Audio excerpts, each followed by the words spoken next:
Қайырлы күн достар, сіздермен сымбат, менің каналыма қош келдіңіздер. Сіздермен бүгін кокосты печенье дайындаймыз.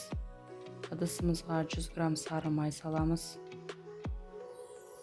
100 грамм қант саламыз,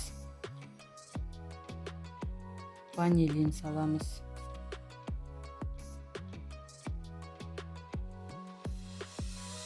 шым-шым тұз саламыз,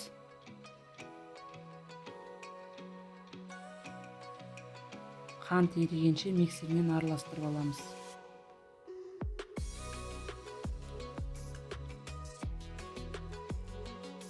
Екі жұмыртқамызды саламыз.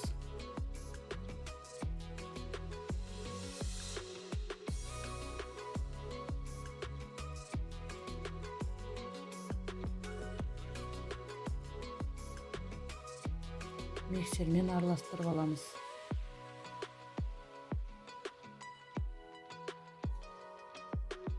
Жүз грамм кокосовый стружканы салып араластырып аламыз.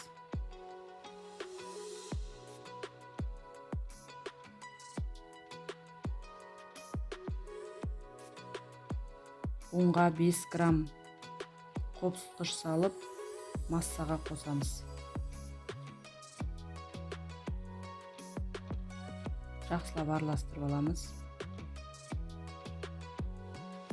Дайын болған қамырдан біркелкі шарик жасап табамызға саламыз.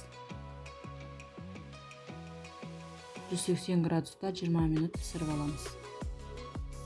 Хош иісті кокосты печенье дәмі аузыңыздан кетпейтін болады. Жасап көріңіздер. Каналға тіркелуді ұмытпаңыздар.